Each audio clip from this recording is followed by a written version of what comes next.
Sudhakantha doctor Bhupen হাজৰিকাৰ এটা আপুৰুগীয়া গীত শুনিম। মই ডক্টৰ অনিল শইকীয়া ছাৰৰ ঘৰত আছোঁ।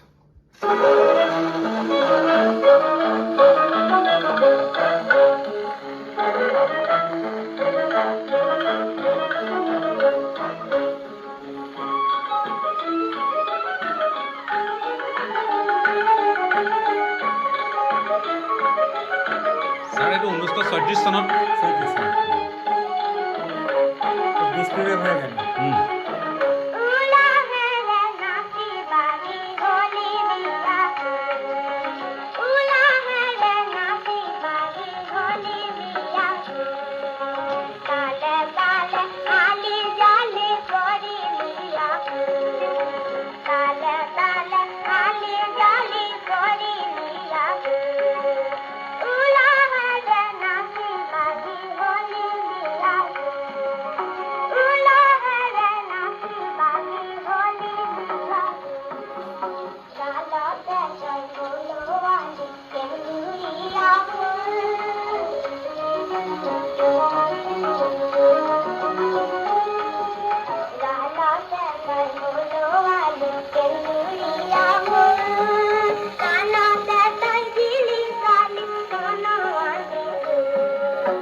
ছাৰ ইমান পুৰণি গ্ৰামোফোন ৰেকৰ্ড শুনিলোঁ।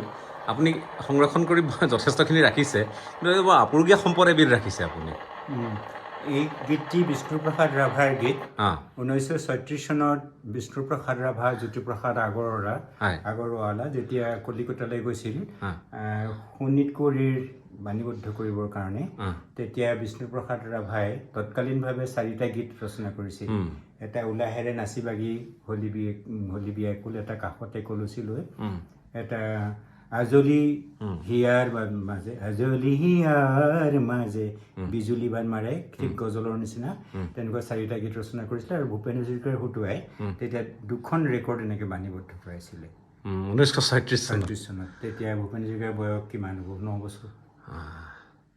শিশুৰ মাত। মোৰ সৌভাগ্য মই আপোনাৰ ইয়াত আহি শুনিবলৈ। ভূপেন হাজৰিকাৰ আমি ইয়াৰ আজি জন্মদিন, আজি আমি তেখেতক সুঁৱৰি আহিছোঁ কিছু সময় পূৰ্বে, আৰু তাৰপাছত আপোনাৰ ঘৰত আহি গ্ৰামোফোনত তেখেতৰ এটি পুৰণি, অথচ মই ভাবোঁ যে মোৰ কাৰণেতো যথেষ্ট আপুৰুগীয়া সুধাকণ্ঠৰ এনে গীত শুনিবলৈ পোৱাটো মুহূৰ্তটো মোৰ কাৰণে যথেষ্ট গৌৰৱৰ ক্ষণ বুলি মই ভাবোঁ। হয়, ধন্যবাদ ছাৰ, বহুত ধন্যবাদ। আশীৰ্বাদ কৰিব। আৰু সুধাকণ্ঠৰ গীত বুলিয়েই নহয়, এনে বহু গ্ৰামোফোন ৰেকৰ্ড ছাৰ তাত আছে। কেতিয়াবা সময় আৰু আজৰি পালে মই আপোনাৰ পৰা প্ৰতিশ্ৰুতি লৈছোঁ, আপুনি কিন্তু ঠিক আছে সময় দিব লাগিব। গীত আছে Tamil, Telugu, Odia, Chinese, Japanese, Mozart, Beethoven, তেনেকৈ জ্যোতিপ্ৰসাদ, বিষ্ণুপ্ৰসাদ ৰাভা, মৃত্যুদেৱ মহন্ত, প্ৰফেচাৰ ৰাৱণ, তেনেকুৱা শংকৰদেৱৰ পাল্লা, বহাগীৰ পাল্লা, সেইবিলাক ইয়াত আছে। আহিম ছাৰ, সময় লৈ আহিম, মই সুন্দৰকৈ বহিম মই আপোনাৰ লগত।